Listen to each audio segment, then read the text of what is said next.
Good evening. My name is Derek Olson, and I'm the president of World Oregon. Thank you all for joining us online, locally and around the country, for the 2021 International Speaker Series, one of the nation's premier platforms for international affairs. For over 2 decades, the series has put you in a room with the global leaders, visionaries, and inspiring voices that are changing our world.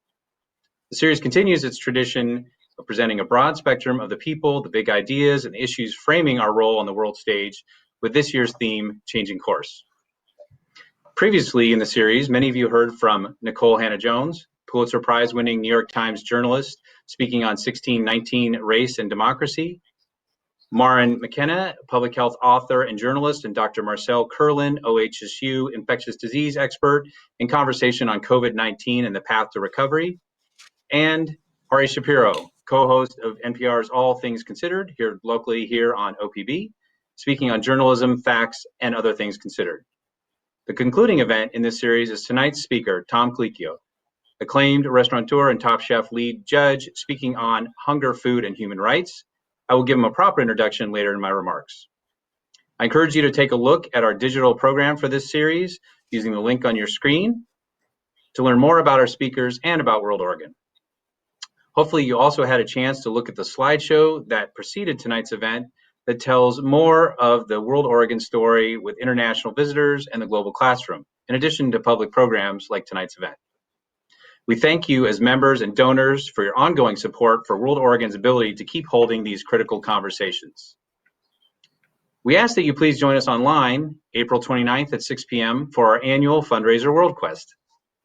You can register for that event or donate now using the World Quest link on your screen. World Quest is our biggest fundraiser of the year and will feature powerful stories rooted in our mission to broaden and deepen public awareness and understanding of international affairs, engaging Oregonians with the world and each other. With your engagement, World Oregon can continue to play a key role to bringing people together to work toward a more peaceful, equitable, and prosperous global future. The 2021 International Speaker Series is presented by the M.J. Murdoch Charitable Trust, with lead sponsors Nike, the Greenbrier Companies, and a special thanks to the Larson Legacy for their support. Thanks also to our other sponsors listed in our digital program. You help connect Oregonians to the world in ways that are more relevant, meaningful, and incredibly important each year to help us foster a more peaceful world. Finally, thank you to a dedicated community of board members, interns, volunteers, and hosts. You really make the work we do possible. As you listen to tonight's program, please join us on social media using Twitter with the handles at World Oregon, Tom Colicchio, and at Bravo Top Chef using the hashtag World Oregon. Get your questions ready to enter in the chat function on your screen, and I will pose them to our speaker later on in the program.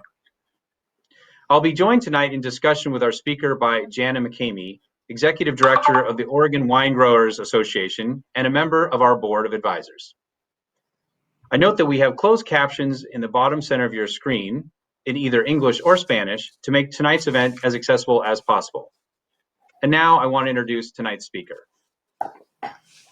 One of the culinary world's most celebrated figures, Tom Colicchio is executive producer and lead judge for Bravo's award-winning culinary series, Top Chef, and also serves as mentor to the competing chefs on the series, guiding them through their various challenges.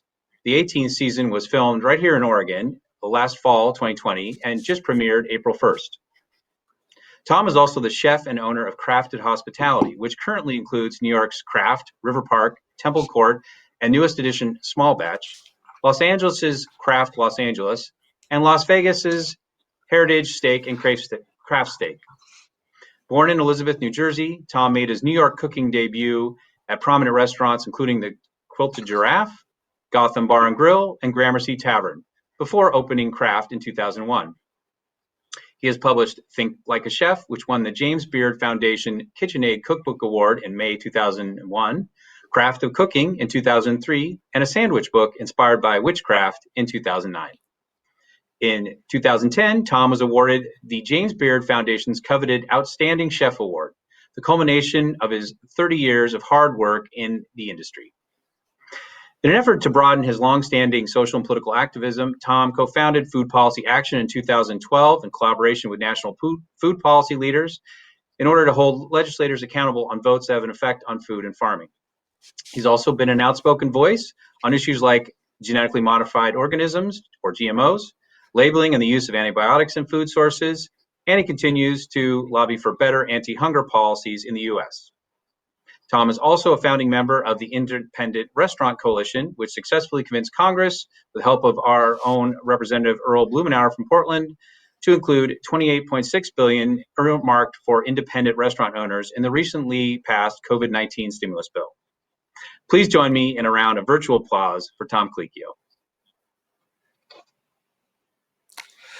Thank you. I guess after that introduction, I'm not sure what else I have to add to that. All kidding aside, thank you, World Oregon, for having me on for this series. It's so important. And so, I guess because we're still in the midst of the pandemic, I guess that's where I'll start tonight. Over a year ago, it was probably March 13th, my world changed in a big way. I closed all of my restaurants. I laid off around 470 people, and was just trying to figure out how I'm going to get through the next day and the next day, how I'm going to, take care of the staff that I had left and the staff that I had laid off, how I was going to, frankly, pay my own mortgages. And I've been through, in New York, 9/11, a couple of recessions, but nothing to this extent. This was something that I had a pretty good sense that it was going to take a long time to get through. And so many restaurateurs and chefs, they sort of made the pivots and made those changes. And quite frankly, I was kind of, somewhat fearful, and didn't want to jump into anything too quickly, and was just trying to figure out how to get through day to day. And during this time, I have to say that I found purpose and found real sort of spiritual kinship with this group that became the Independent Restaurant Coalition.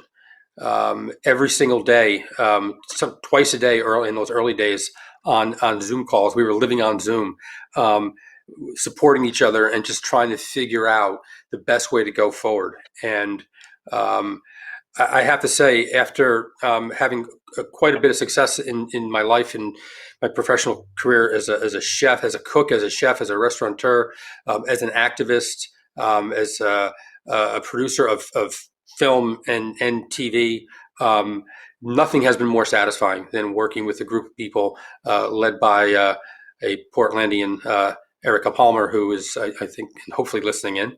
And it was really just amazing. And I have to say, besides getting $28.6 billion for our industry, more importantly, it gave me a sense of grounding and purpose during that time. I felt like I was able to do something. I didn't feel that I was stuck. I didn't feel that this pandemic happened to me and my business and my family and my friends and my colleagues and employees. I felt that I can actually stay active and stay focused, and it really sort of really got me through it, because I always felt that the work that we were doing and just how quickly we were able to get our message out there and get directly to politicians. We had a good sense, and it wasn't a slam dunk, but had a good sense that we were going to make a difference, and we were going to save businesses and save lives, and so this has been, I guess, the most rewarding work that I've done. But early on, and this is what I think we want to talk about today, is sort of the work that I do around anti-hunger. Early on, actually, even before March 13th, when the restaurants closed, I was on the phone with anti-hunger organizations, because we knew that it was going to be really, really difficult, especially when you got a sense that schools were going to close. Immediately, I thought, these kids, a lot of these kids get breakfast and lunch in school.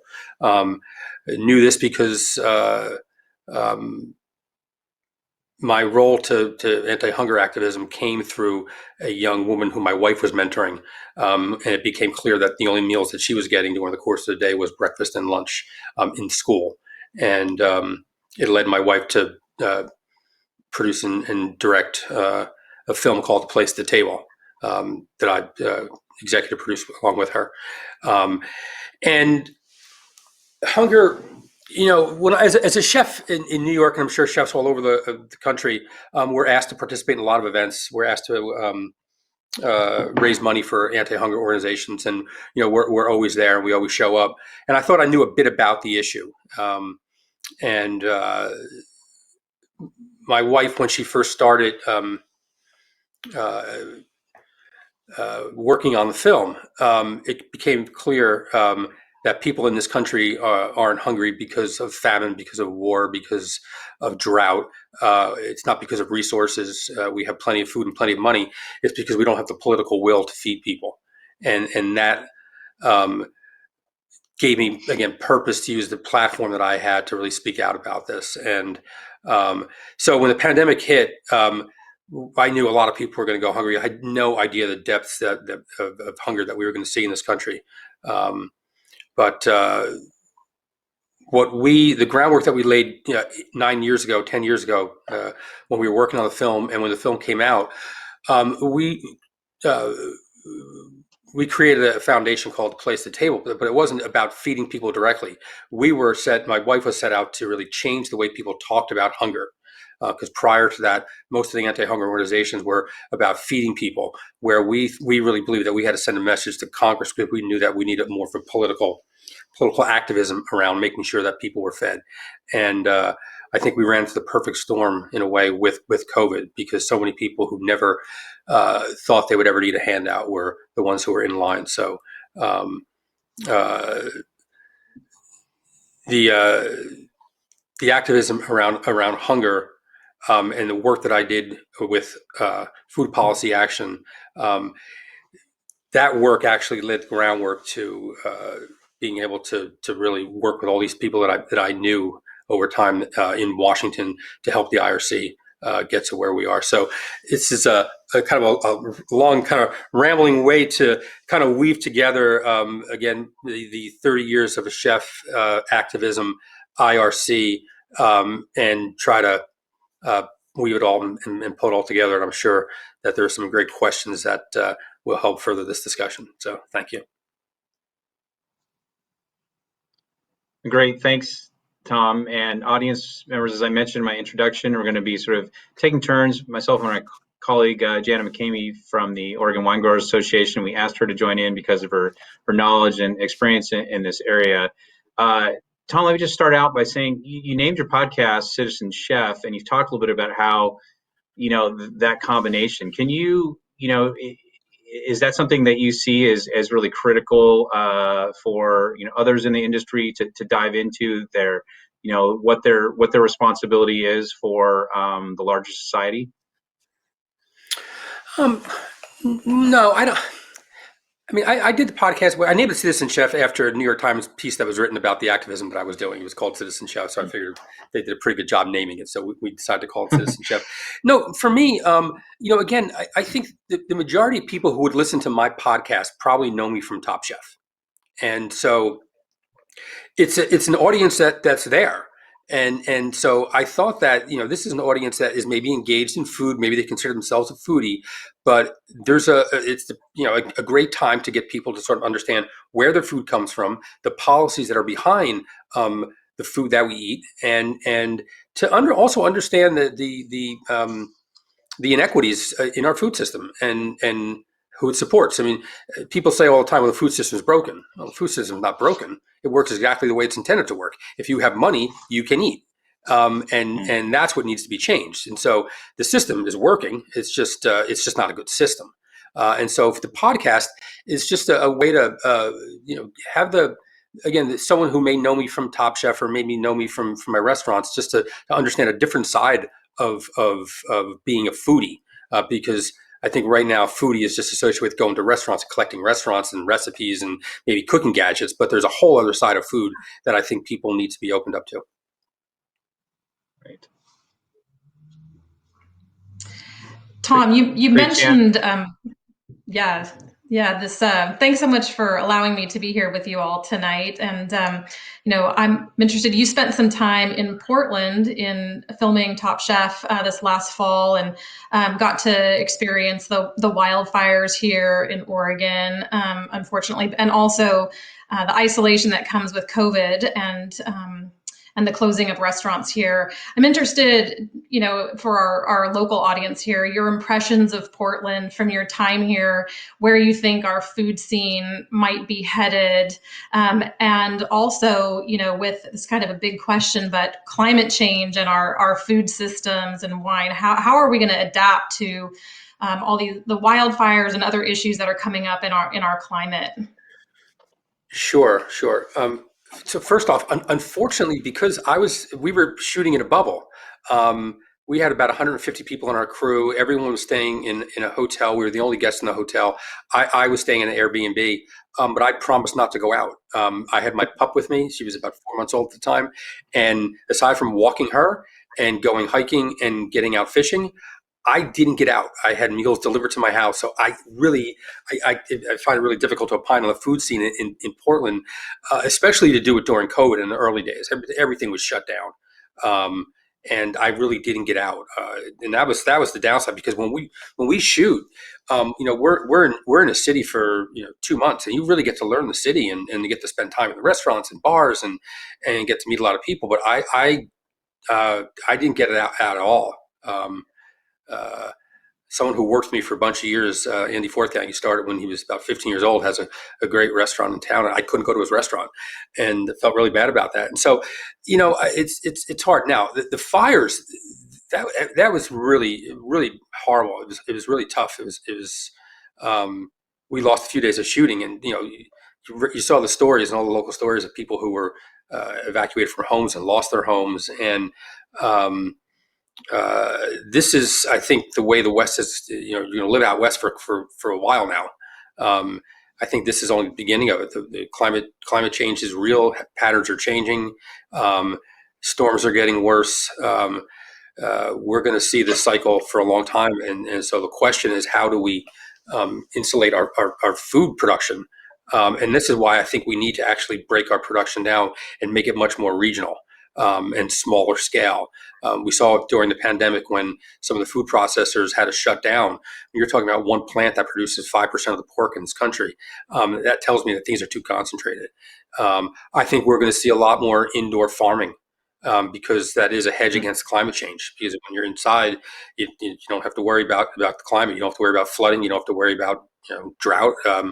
And so I think that is somewhat a hedge against climate change. But I think we're going to have to spread out production to become more resilient. You're seeing the migration of fish is going to also change the way fishing communities live as well. We're seeing populations of black sea bass that would typically hold off the coast of Virginia, Carolinas. Now they're New York, even as far as Massachusetts. Lobsters are moving out of Maine and moving up to further up to Canada where it's colder. And so we're seeing complete coastal communities that are going to change the way they live as well. So yeah, there's a lot of work that we have to do to make our food system much more resilient, and I think we're just starting to wrestle with that. Tom, if I could ask a follow-up, you mentioned about the changing in fishing habitats and territory, and that you're an avid fisherman and got a chance to fish while you were here, and your awareness of sustainability. I mean, does that mean there are certain fish species that you won't either fish for or won't stock in your restaurants because of the challenge of sustainability with their populations? Yeah, I mean, sure. I mean, I fish for trout and steelhead, and I didn't keep any of those fish that I caught. I did catch my first 2 steelhead when I was in Oregon, so that was pretty cool. There are fish that I won't keep. Striped bass. If I'm tuna fishing, I'll release probably. I'll release all bluefin. I'll keep a yellowfin. and there are certain species that obviously we would never kill, game fish, marlins and sailfish and things like that. But yeah, and in the restaurant, yes, in the past, I've taken swordfish off a menu. Currently, keep striped bass off a menu, and yellowfin tuna is fine. Bluefin tuna is a no-go on the menu. So yeah, we try to be selective. Mm-hmm. Great. Following on with that question, you're speaking to a large swath of salmon-consuming Oregonians. I think it must be our state fish. So I have to ask, what are your views on farmed salmon? I think that in order to produce the protein that we're going to need to produce, I think farm fish is here to stay. I'd rather see them farmed on land in pens as opposed to out in the ocean. But the bigger problem is the amount of forage fish that we need for fish farming. If we could find a way to feed fish something other than forage fish, I think the conversion rate is 10-1, which doesn't make sense at all. So we're wiping out all these forage fish in order to create protein when we could just eat those forage fish. I think if we're going to have to produce the protein that we're going to need to sustain our population, we're definitely going to have to farm fish. But again, I'd like to see that done inland in tanks as opposed to out in the ocean. So sort of follow up on that, we talk about hunger both in the US and worldwide. Some people say that genetically modified organisms are necessary to produce a higher yield to combat hunger. I mean, what is your feeling about the genetically modified organisms and the appropriateness or not in using those in agriculture? Yeah. So my take on GMOs was not that I think we should eliminate GMOs. There's plenty of science that support genetically modified fruits and vegetables. There's only about 7 or 8 crops that are genetically modified to begin with, and in the case of papaya, where they actually got rid of the rot spots in papaya, I think it worked out well. I think it's the issue that I had with GMOs is that I thought that it should be labeled. I thought that without demonizing the technology, that a consumer should be able to make a choice based on a label. And quite frankly, that's the way it worked in Europe. And 20 years ago, when GMOs were introduced to this country, they decided that they wanted to just not label it and really market it to the farmers. They didn't have to market it to consumers because consumers really didn't know about it. So they just marketed it to farmers, and if it increased yields for the farmers are all for it. But I think that I actually fought for labeling and not to get rid of GMOs. There's a lot of the vitamin production in this country comes from GMOs. And so it's technology that I think we're going to need, but I think it just needs to be used responsibly, and I think it needs to be labeled. There was an article in the Atlantic, How Junk Food Can End Obesity, and the author was criticizing what he called the elitism of the wholesome food movement for demonizing processed foods. What are your thoughts on that and the role of processed foods in feeding our population? Because hunger is a concern, and access to healthy foods can be a challenge for many in our society. Sure. Also keep in mind that processed food is usually cheaper, and to buy expensive food, calories in this country, are expensive, and nutrition's expensive. Calories are cheap, I should say. Nutrition's expensive. Calories are cheap, and so if you are, trying to feed your family, you may turn to processed foods because they're cheaper. They're calorie dense. There's a lot less cooking involved, and so there is a role, but it's it's when that's all we eat. I don't think processed foods are going to make us healthy. I think the option should always be whole foods. But I think the question is, what can we do to make sure that nutritious foods are more affordable? That's really where we should be focusing our efforts, not on whether or not we can produce a perfectly produced, manufactured, food stuff that we could live off of. But how do we make nutritious foods more affordable? One way to do that is in R&D, and it's not. A lot of people think that if we could just use subsidies to subsidize that food, that would work. It really doesn't. Our subsidy program has really changed a lot from subsidizing farmers. It's really crop insurance now, which is very different. But just in R&D, if we can produce more fruits and vegetables in the same space, in the same acreage, the price should come down, right? But yet we don't do that. And that's what we should do. We should spend more dollars on that. We spend a ton of money on corn production and soy production in this country. And so I think we need to shift our dollars more towards the production of fruits and vegetables. And then also I think the one thing that I'd like to see where people stop demonizing, that's frozen food.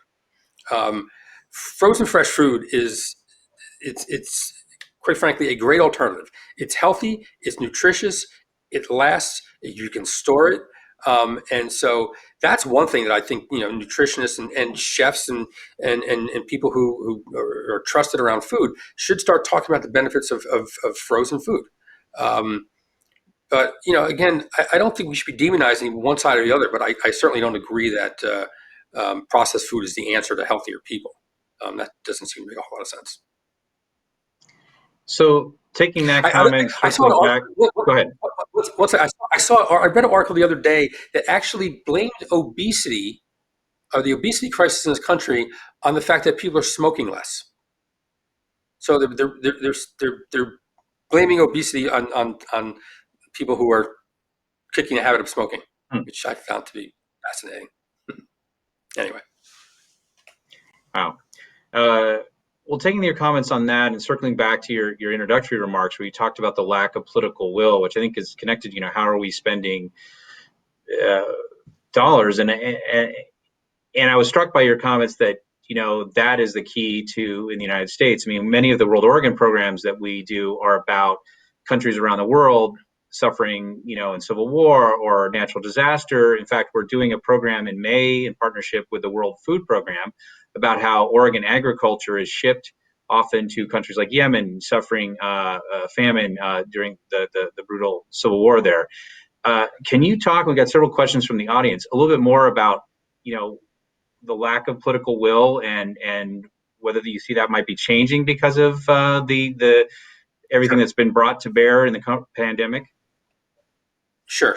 So if we go back to the 60s, early 70s, we essentially nearly wiped out hunger in this country. You had it was a film on CBS called Hunger in America that depicted poverty in this country. And soon after that, Senators Dole and McGovern got together, modernized the entire food safety net, signed into law by Richard Nixon. And throughout the 70s, hunger came down in a big way. We actually had it under control. Didn't completely end it, but really had it under control. And then the 80s came, and the 80s where government is in the way, government's not the answer, big government's bad, and cut taxes. When you cut taxes, you cut programs. And we saw hunger come back in a big way. And it was always about people who are worthy of being fed. Certain people that were depicted in the news that weren't worthy of being fed because they were, welfare queens and they had too many children and they brought it on themselves. And if they just got a job, we've heard it all. And that was carefully orchestrated. So when it came time to create budgets, our social safety nets were slashed. Now, there's been this has been an ongoing fight for the last, 20 years on how to, make these programs more robust. Food stamps were turned to the SNAP program. And what we're seeing now, and you bring up a really good point, what we're seeing now, especially, and this is where I think there may have been a pivot recently, and I think COVID provided the fulcrum for that. Because people who were never in a million years thought they needed a handout. People who would volunteer at food banks. You see the lines on the news, 3 hours long. I look at those lines. There's Mercedes, there's BMWs in those lines. These are people who were solidly middle class, upper middle class, a lot of them. All of a sudden, because of the pandemic, now they needed help. People who never in a million years thought they would. And so what I'm hoping now, and I think we're seeing that, and I think we're seeing that in our president, that we're seeing sort of people are more empathetic to people who are struggling because they see how quickly you can get there. And I'm hoping that on the other side of this, that we have a more empathetic country and we don't demonize people who are struggling. And we actually try to get a better understanding of why people are hungry. If you're working a minimum wage job, you're not making enough money to take care of your family. You're working, but yet you still qualify for SNAP. 40 hours a week you're working, you're still qualifying for SNAP. Okay. Kids who are in college, maybe it's the first generation of a college student, and they get there on some scholarships, so some loans, Pell Grants, and maybe their parents scrape up some money. Well, they don't go to school with a meal program, yet they have to work 20 hours a week before they qualify for SNAP. That just doesn't seem to make sense, right? Why, as a student, you have to work 20 hours a week so you can actually feed yourself? And young kids who are showing up in school hungry, and then we ask why they're acting out and they're cutting up, and why they're in the principal's office, and why they're struggling to learn. Well, they're hungry, and so hopefully we have a more empathetic country because they're realizing how quickly you could be that person that is in that line looking for help. To follow on that, what do you see as the pathway for inducing this change? We have a very unique moment in our history, and everything that we know is upended, but eliciting change can be very difficult. How do we bring together a coalition to really try to address hunger issues? As you say, they were addressed in the 70s, but then programs went away. How do we find a sustainable path forward? Oh, it's happening now. There's organizations across this country that are fighting this fight. There are champions right now in Congress: Jim McGovern, Earl Blumenauer, Rosa DeLauro. These are champions, anti-hunger champions that have been fighting this fight for a long time. And yet, and we're seeing changes now. I mean, in the stimulus package, food stamps, our SNAP was increased by 15%. And some of these other changes that we've been fighting for we're starting to see changes. There's a lot more talk about how to take care of people who are struggling in this country, and you're still going to hear that it's socialism and Marxism or what else ism they want to put on it, but it's really just making sure that people who are struggling can actually get a leg up so they can start contributing. That's what it's all about, And so if you take a kid, right, and they're hungry going to school, they're not going to live up to their potential. And we need people living up to their potential. And so the change has to be, this isn't about a handout to someone. This is about making the country better, making the country more resilient, making the country stronger by making sure people actually are fed. Again, we believe that education is the key to upward mobility. And yet kids who are showing up at school, they're never going to get that education, because they're unable to learn because they're hungry. They show up hungry. They're hungry all day. They get lunch, and so half the day they're just struggling if they don't show up for breakfast. And so it's the change has taken place. The discussion now is about how do you grow a middle class. You grow a middle class by taking people who are struggling and get them into middle class, and that happens through robust programs that can get them on their way. And so, but I think it's already changing. It's already happening. But this is about a priority. It's about prioritizing. You create a budget for this country. It's about prioritizing the needs. I think we're starting to see that pivot, and we're starting to see what the priorities are now. I think we're, all looking for inspirational stories during the pandemic. And, at the park nearby where I live in Portland, you saw grocery stores giving out lunches and breakfasts to kids that weren't, in school or didn't have programs to go to over the summer. Did you see and hear, inspirational stories of how, the private sector or others were trying to meet the needs of these kids that were unfortunately not at school and not able to access the support that they needed? Sure. Our entire restaurant industry was mobilized. Obviously, the work that Jose Andres did with World Central Kitchen. For those that you hear about Jose, but the way that he worked is he actually got money to restaurants to create meals. So it was somewhere between $8 or $10 per meal, and the restaurants got that money, created a meal, and if they can create the meal for $7, they kept $3 for overhead, and so restaurants were just activated. But there were so many feeding centers. I mean, the need was so great. There's stories in major corporations that helped out, people who volunteered even with the pandemic and being afraid to go out. People were still volunteering. But again, the problem with this and all of this relies on charity. And that's not how we should actually take care of our country. This isn't how we should take care of the needs, through charity. That's what didn't work. That's what changed in the 80s. It became about 1,000 points of lights and charity. Let the churches take care of it. That doesn't work. The problem is too big of a problem. And so what came out of that is there is a bill called the FEED Act, which actually will take the federal government, just the way FEMA is mobilized. If there is an emergency, restaurants can be mobilized wherever. If it's a localized disaster, restaurants can be mobilized to feed people. But it's a federal response. So instead of, currently the way it works is FEMA, they have a contractor that comes in and they feed people. But instead of doing so, you get a contractor who's from out of state. They come in, they get a big contract, and it's not spread out through the community. If you take the community and you take restaurants and have them open up, number one, you end up with an entire community that's taking care of their own community. Number two, you end up with a bunch of different various foods. So food that is culturally appropriate, dietary appropriate, and so this is I think a much better way to deal with disaster. This came right out of the work that Jose did. He's been doing, but really accumulated with the work that he's been doing during the pandemic.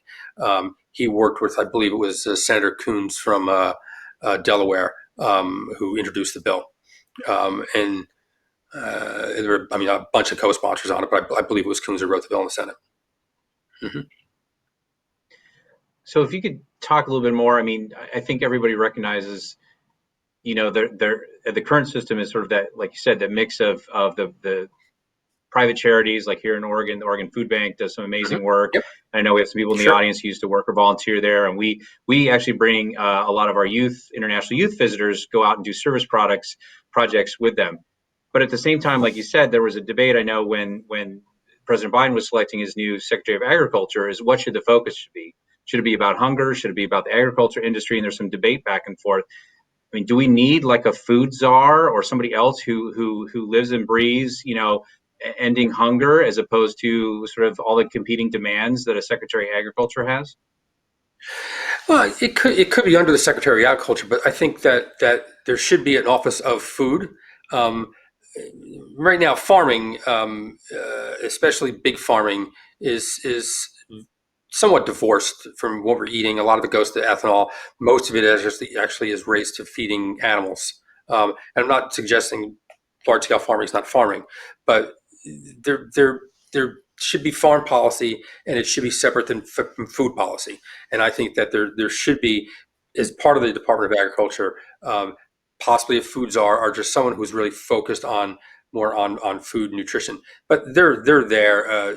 Stacy Dean, who is now working in the Ag Department, has been an anti-hunger advocate for as long as I've known her, and she is laser focused on this issue. So there's the agencies are there. Whether we need a food czar or another figurehead, I'm not sure. But I know that Tom Vilsack, his goal is to modernize our USDA.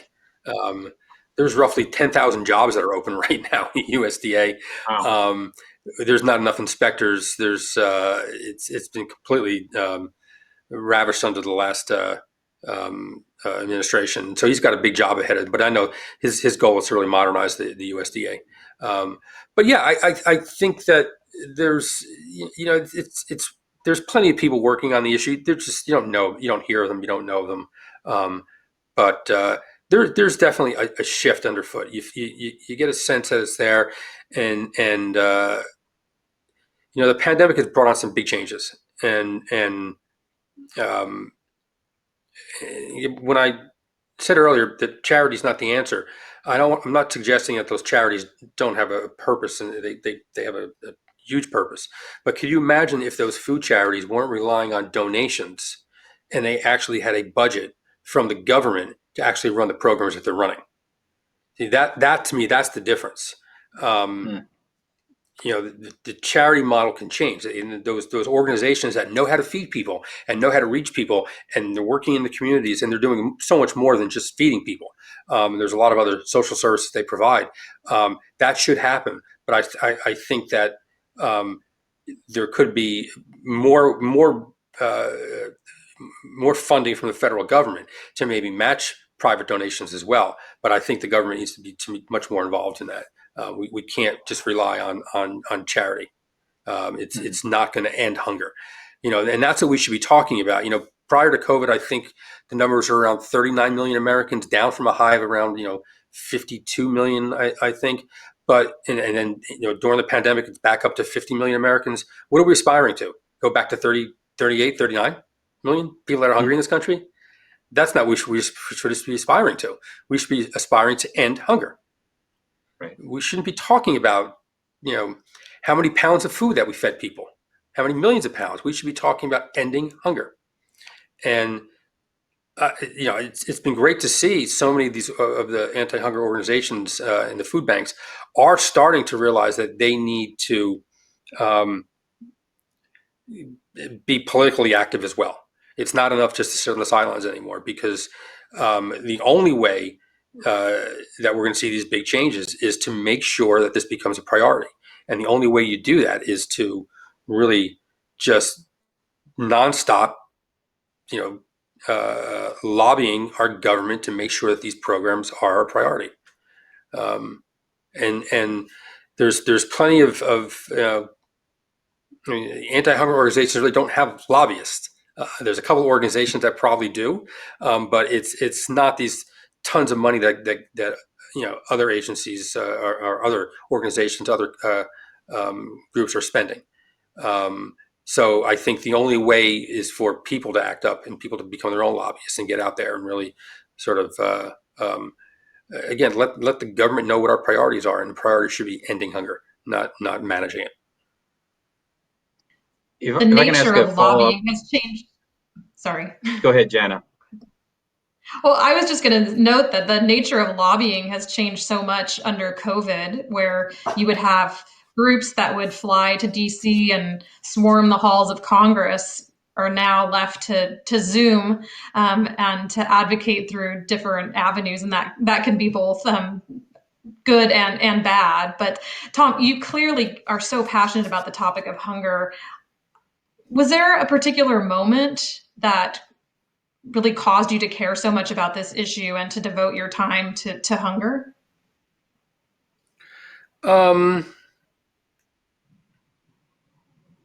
It's hard to pinpoint one. I think a lot of chefs feel that we cook for people who can afford it, and we really believe that food and nutrition should be a right. It's a right. It's not something that should only be enjoyed for people who can afford it. So I think that's probably where it comes from.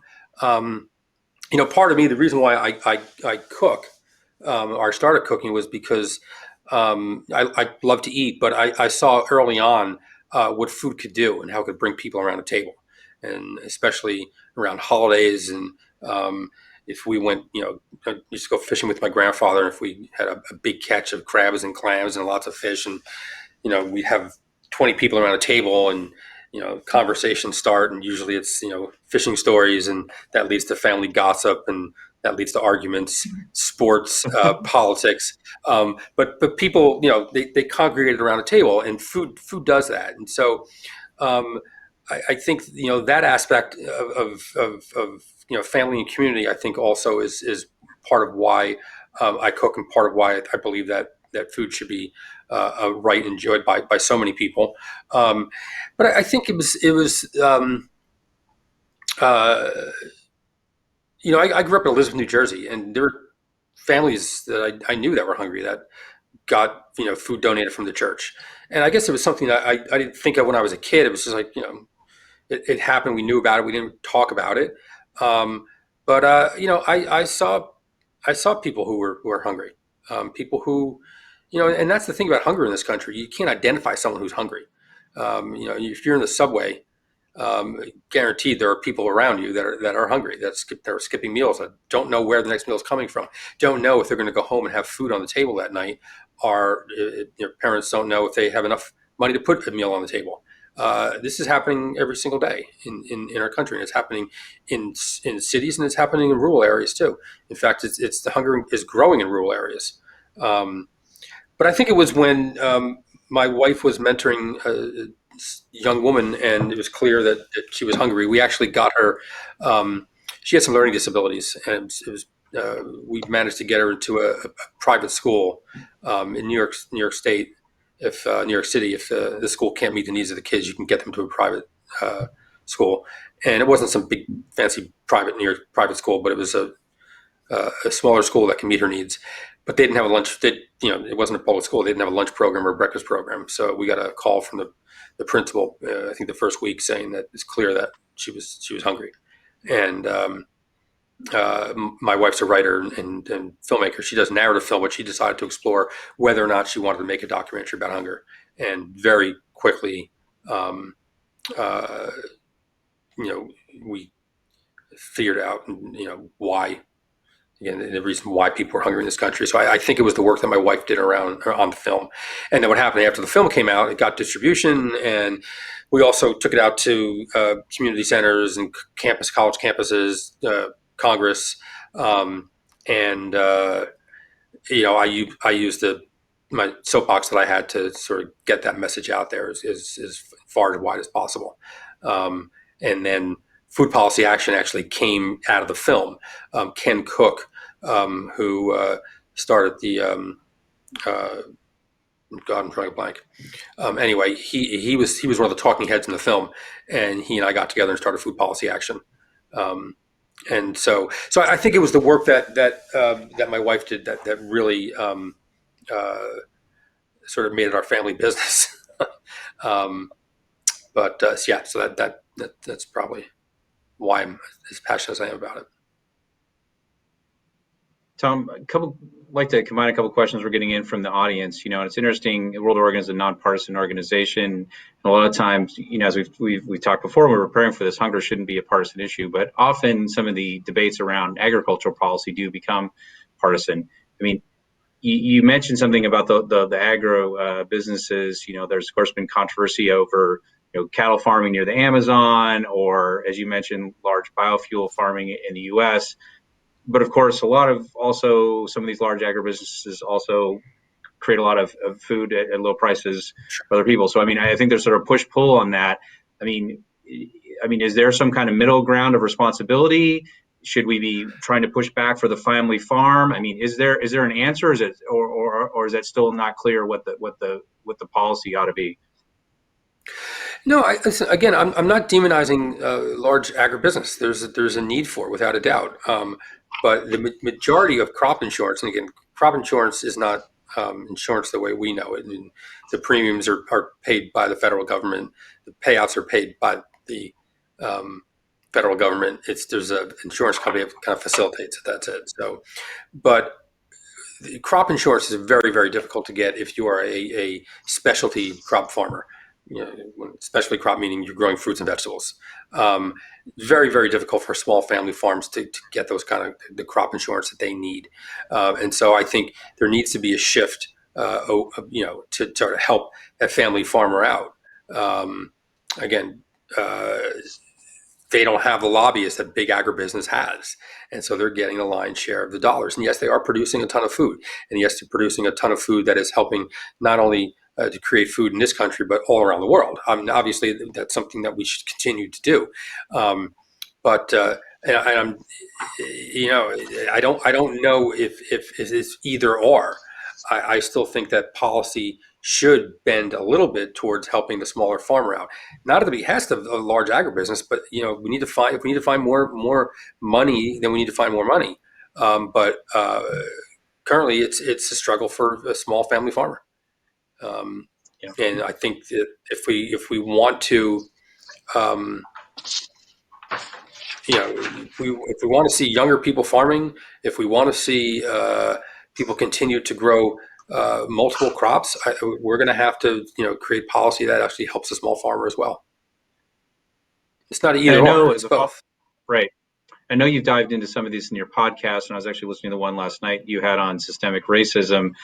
There's been some big moves, and our previous speaker, Nicole Anna Jones, touched on this about systemic racism against black farmers that have been so much the victim of racist policies by USDA and lack of loans and things. There's been a lot of court cases about that. Can you talk a little bit more how you have dived into that and talked with some experts and what you see, some of your thoughts on that issue? Right. So on that podcast, I interviewed Michael Twitty, who's a chef and activist, um, uh, and one thing that going back to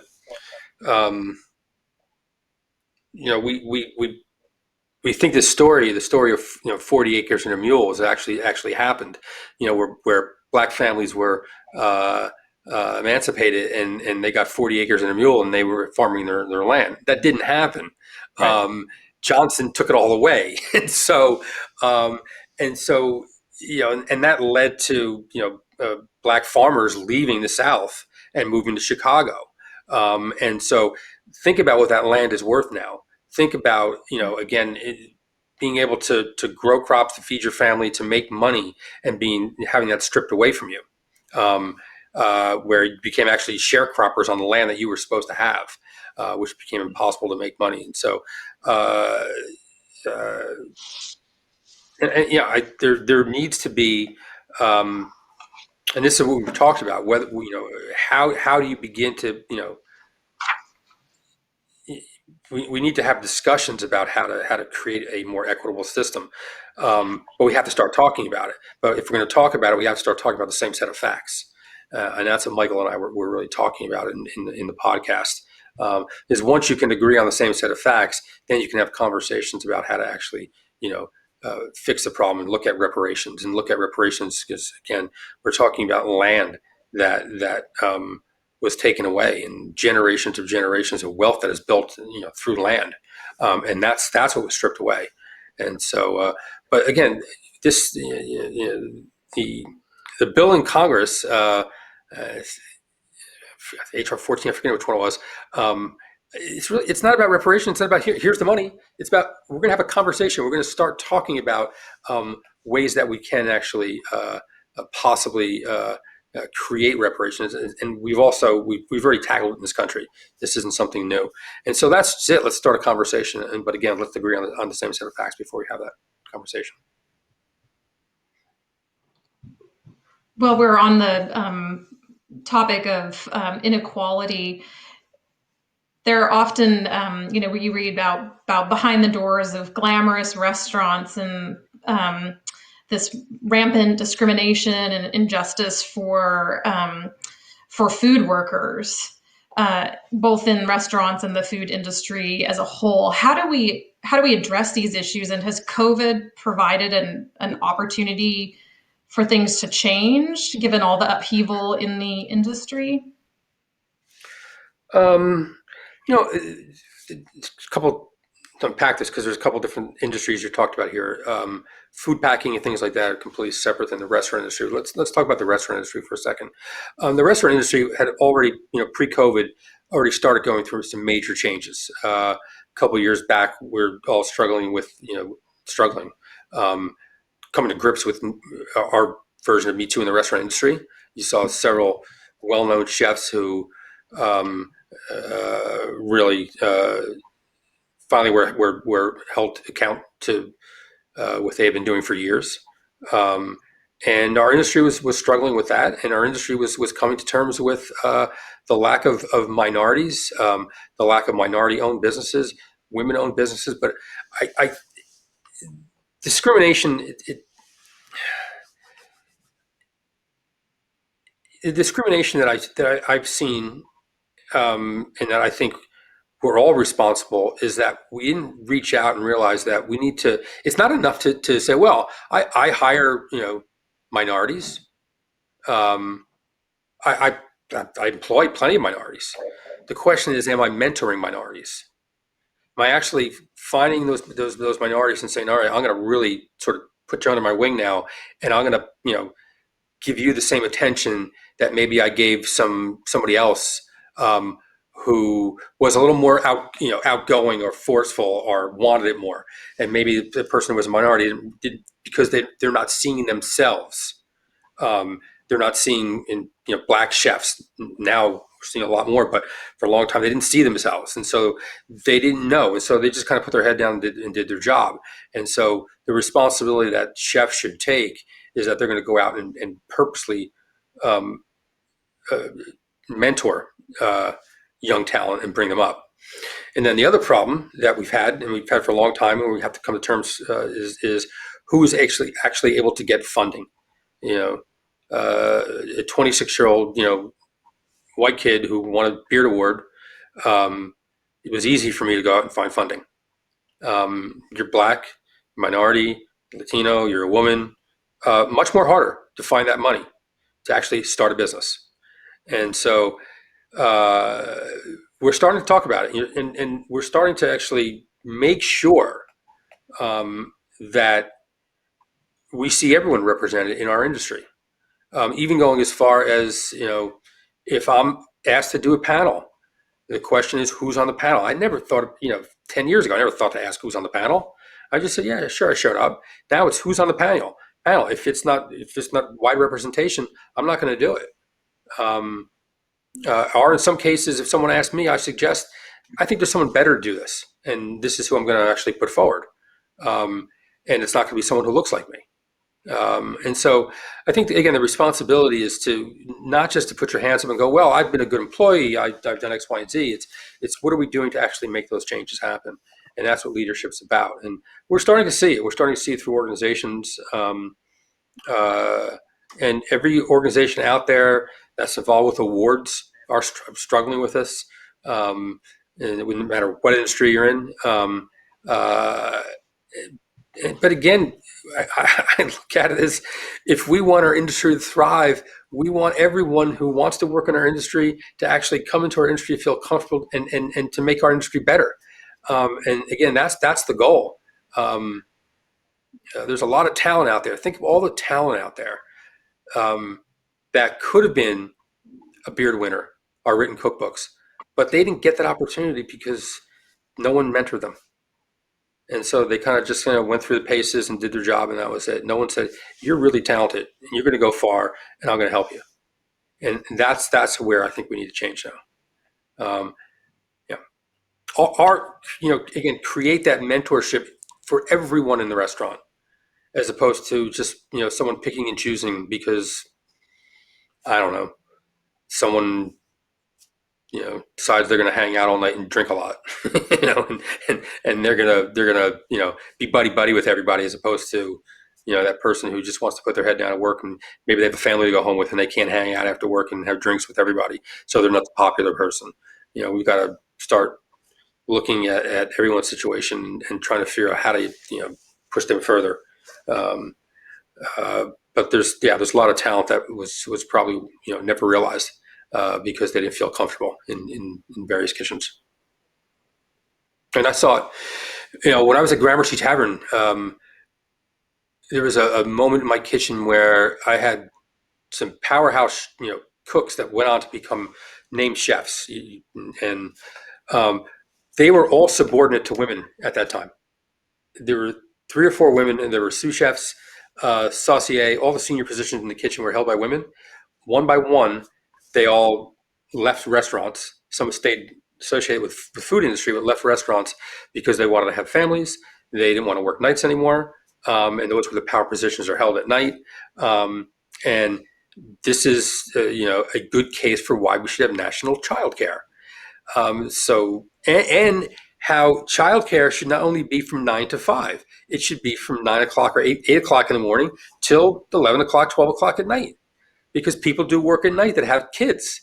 And this is how we're going to change our industry. This is how you're going to get more women who actually are going to stay involved in our industry. But this is something all small business should be fighting for. Right? Healthcare too.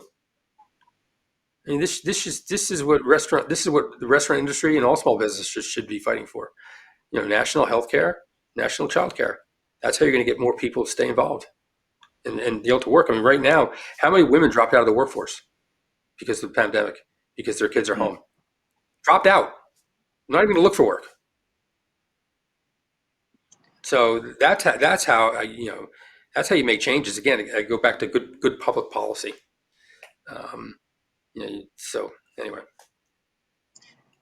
So we work with the Independent Restaurant Coalition. I mean, are independent restaurants akin in a way in the food chain to the family farm, where you also have the large chain restaurants, maybe similar to agribusiness, or are there some on sort of both sides of the aisle, like you said, that's not quite so simple that there's good and bad players on both sides of things?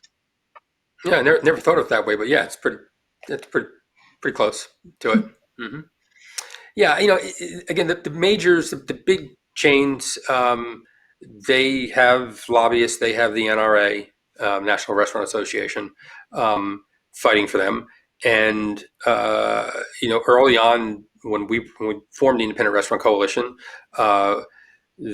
they were kind of scratching their heads, saying, "Why are you guys doing this? We have it, we got it. We'll take care of you." And our feeling was, "No, we're thank you, but we'll help ourselves." But yeah, a lot of people who are involved in the IRC, we all know of each other. Some of us are friendly. Some of us are we got to know each other over the last year. But we all have either one or two, sometimes 18 up to 18 restaurants, but we're all small independents. We're not chains. We're not publicly traded, and we're usually again really fiercely independent. It's how we run our businesses. And even if we exchange ideas with friends of ours, we're still running our businesses completely divorced of any sort of coalition or trade group at all that we work with. And I think the Independent Restaurant Coalition we got together with one single goal, and that was just to pass the Restaurant Act, just to get help from the federal government for our restaurants. And so that started with educating our politicians on how our industry really works, and what our needs are, and building the case for why we should be helped, why we should be singled out. And we employ 15 million people. When you factor in fishermen, farmers, cheesemakers, even plumbers and electricians who service our restaurants, we're talking probably somewhere around 20 million people who are in our orbit. And so we made a good argument for, if you save restaurants, you're going to save not only our industry and the people who we directly employ, but a lot of other people as well. You're going to keep those supply chains intact, and it got through. Starting with Earl Blumenauer in right here in Portland, who really understood it, and prior to IRC was really already working with organizations in Portland to help out, and very quickly, we managed to get a program written both in the House and the Senate, and again, this was bipartisan. Roger Wicker, a Republican senator from Mississippi, wrote the bill in the Senate. We had, I think it was 53 co-sponsors in the Senate. I think we ended up with 200 and Eric, check my math here. I think it's 205 in the House. A lot of majority of both the House and the Senate, and so In a very short time, we managed get our government to understand not only what the need was, but how to actually help. And um, it was towards right at the end. We almost didn't get this put passed. It wasn't part of Biden's plan. It wasn't in the stimulus package, and um, my senator, Chuck Schumer, promised that he would be in there, and he kept his promise, and it's in there. And so, but it was the effort. Often I was, because I got on TV more than anyone else, I guess, I was kind of the face of this thing. But behind the scenes, I got to tell you, there's so many people who work tirelessly. People who never ever thought to call their local politician was not only calling their Congress people or senator, they were calling members of Congress around the country, just nonstop. We all figured out that these politicians eat in our restaurants, and we're one or two people removed from getting directly to them, and everyone just worked the phones, worked Zoom, and got it done. We had some of our members, reaching out to the chief of staff, the White House chief of staff, and so we just kind of made it happen, and it was great. It was really great to see. But we all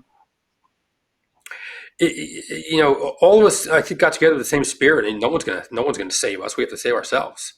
We're not going to let somebody else do this for us. And the IRC is staying together, and hopefully we'll tackle some of the big issues down the road.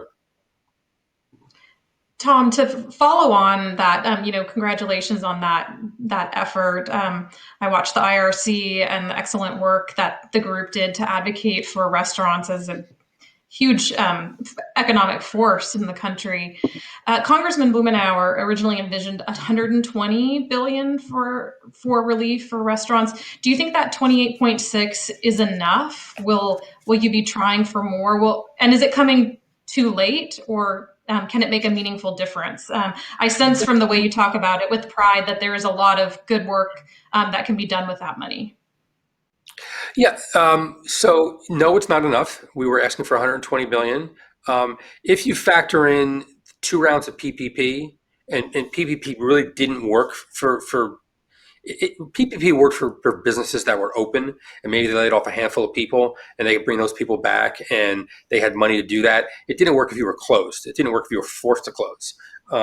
But that said, 2 rounds of PPP, restaurants money that restaurants received, plus Restaurant Act, we're still a distance away from 120 billion. But we're being told that if that money runs out, there'll be more money behind it. Just like PPP ran out, there was more money behind it. That the Restaurant Act, now the program is set up that it can get additional funding. So we'll see how quickly it goes through. The other thing I'm really proud of is that we really fought, for the smaller restaurants. There's $5 billion set aside specifically that goes to restaurants that are minority owned, and restaurants that I believe do under I don't want to say a number because I'm going to get it wrong, but a very low threshold. So that's $5 billion that can only go to those restaurants. Also, when applications open up, only the smaller restaurants, minority-owned restaurants, will be processed first before the larger restaurants can actually apply. Tom, do you have any thoughts on? We've got some questions from this in the audience. Why? The U.S. is, again, such a developed country, rich, but you seem to see more here than you do in other developed, rich countries. Food shaming, obsessive focus on what people's weights are, body type. I mean, just really making it very challenging for a lot of people to have normal interactions with food, which really seems to. I mean, it's terrible to see what it's done to a lot of individuals in our society. I mean, do you have any thoughts on how the restaurant industry, or as we battle hunger, how we could maybe take some of that, turn that around so that people are helped instead of singled out or objectified? Yeah, I think that's changing. Again, you look at the ad world. You're starting to see ads. I think there's one for a body wash. I'm getting the brand, but you see, there's not models. The thin model that we're seeing anymore. We're actually seeing real people with real sizes. We're starting to see more and more of that. So I think I think are starting to come to terms with that and have. But again, it's those images that are created on to sell products that become the ideal image. And I think we're starting to see that change. I believe we're seeing less of that. I don't know if it's our industry that should what our industry could do. But I think society is actually sending that message that there are all different body sizes and shapes and weights, and they should all be celebrated. Great. That's a great answer. Got several questions in the chat about farming for beef and protein, and I guess on a related note, Portland is a place with lots of not only vegetarianism but veganism as well. I mean, do you see? Is there a healthy balance we should be aiming for? Should we be trying to greatly reduce the amount of beef grown because of the the environmental impacts? I mean, is there? Do you have any sense of how we tackle some of these issues? I think there are some bills. I mean, Cory Booker has a bill out there that he wants to get rid of CAFOs. Wants to see more animals being grazed on grass. I think this is a market issue. We're starting to see more and more people who are becoming vegans, vegetarians, people who are not vegan or vegetarians, but are greatly reducing their consumption of meat. I know as a family we are. And I think that's how it's going to change. This is kind of hard to legislate. But I think it will change. I don't think we're going to get rid of beef in this country. But I think that maybe we'll see less of it. I think people, choose to eat just a little less of it. But I don't see how you regulate that out. But yeah, it clearly is. There's environmental impact, and a lot of the cost of the environmental impact is actually offloaded, and so the actual cost of eating that beef is not in the actual price. But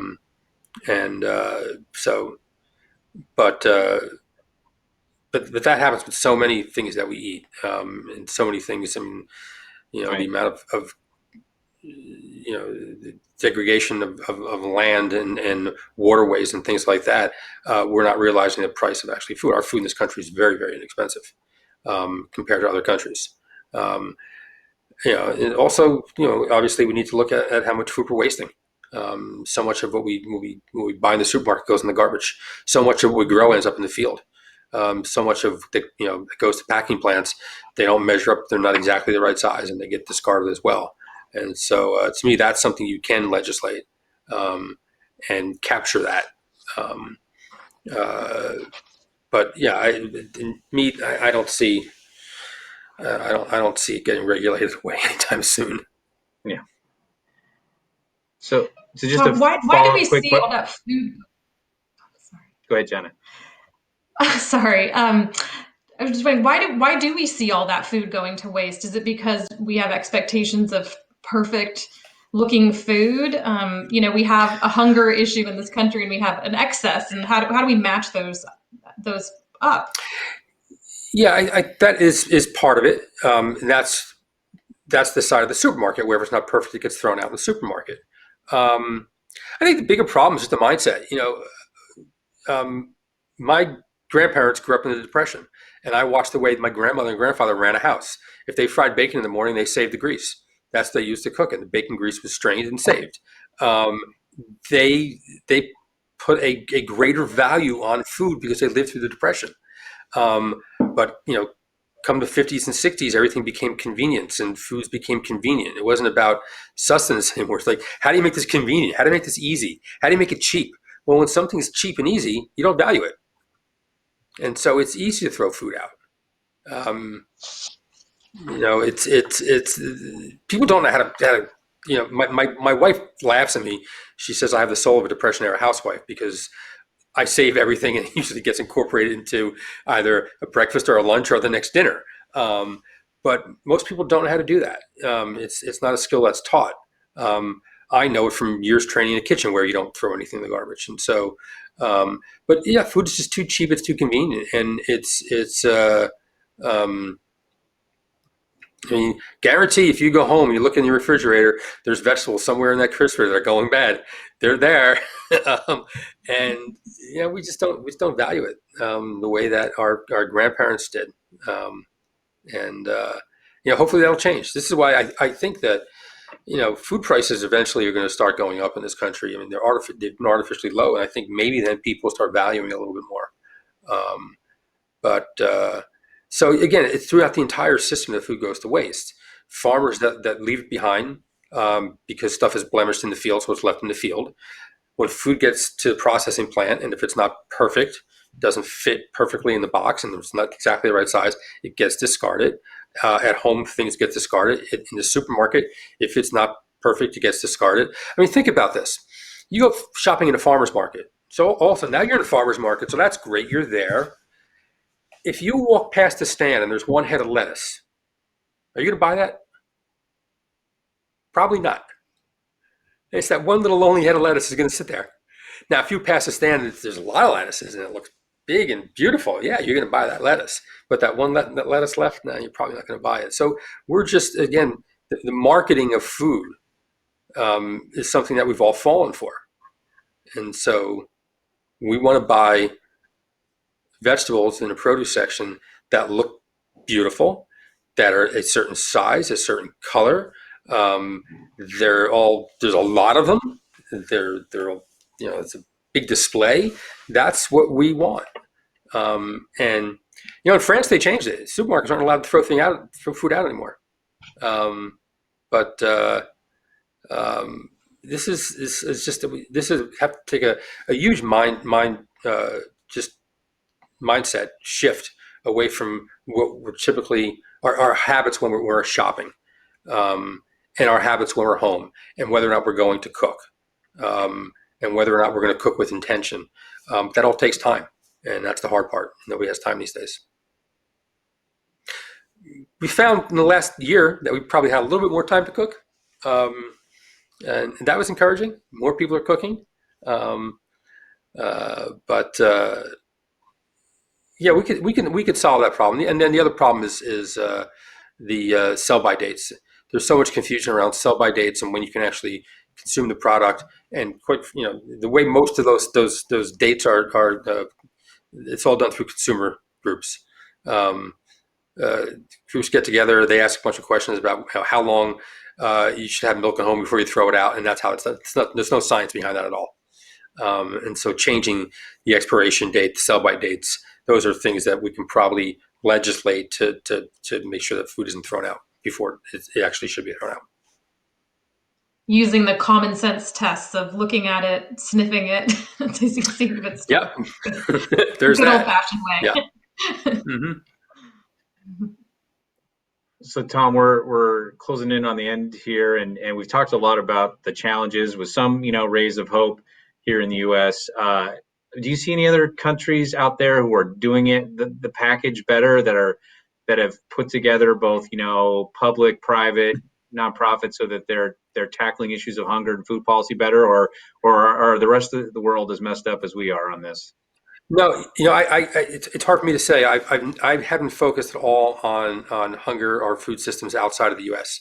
Everything that I've done has been really focused on the United States. So it's hard for me to say if there's a better model out there. Yeah, Mm-hmm. sure. Well, I think with like you're saying, it sounds like there might be a little bit here and a little bit there that we're going to have to do and pick the best of policies to try to form that.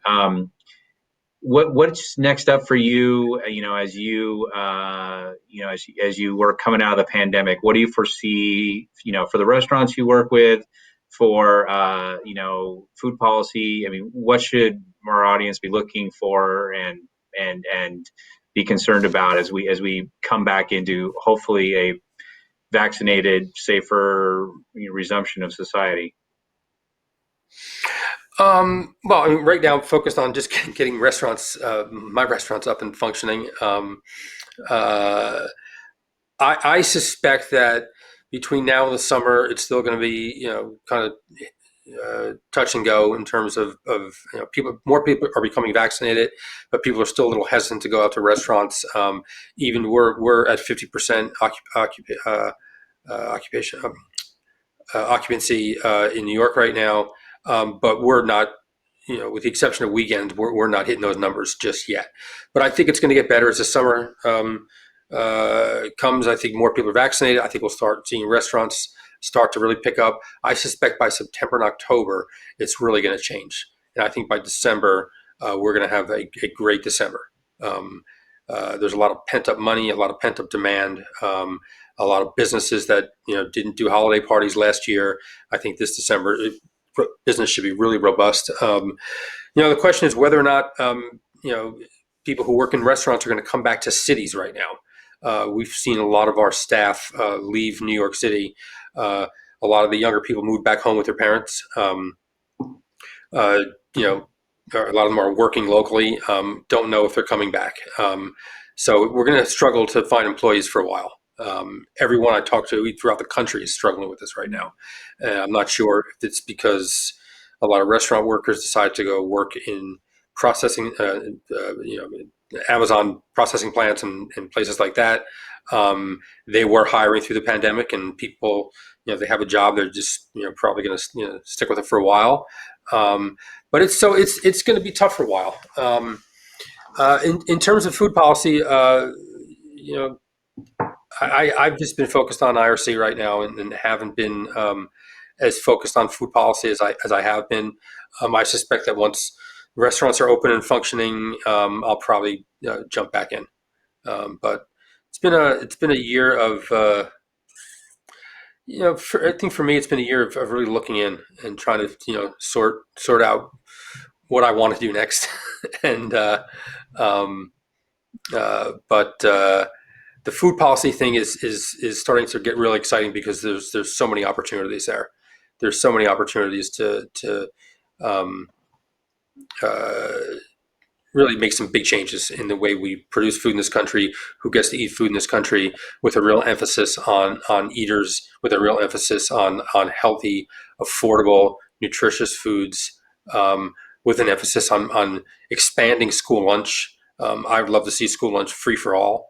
Um, uh, I think there's opportunities out there right now, and it is pretty exciting. And hopefully it'll last more than 4 or 8 years. Hopefully this is a shift that will be long lasting for a while, because we need a healthier population. We need a healthier population. You saw who are the people who are dying. If you were obese and uh, were infected, you had a much tougher time. We need healthier people. We need a healthier population. And again, this isn't about shaming. This is about making sure that people have access to nutritious foods. You mentioned the obesity epidemic. Well, obesity and hunger are often seen in the same family, and they're really just the flip side of the coin. It's part and parcel of the same problem. That's nutrition deficit. Um, Again, calories are cheap. There's plenty of calories out there, but nutrition is the key, and hopefully that's where our priorities can shift to making sure that we can figure out ways to produce healthy, affordable, nutritious foods, for everyone.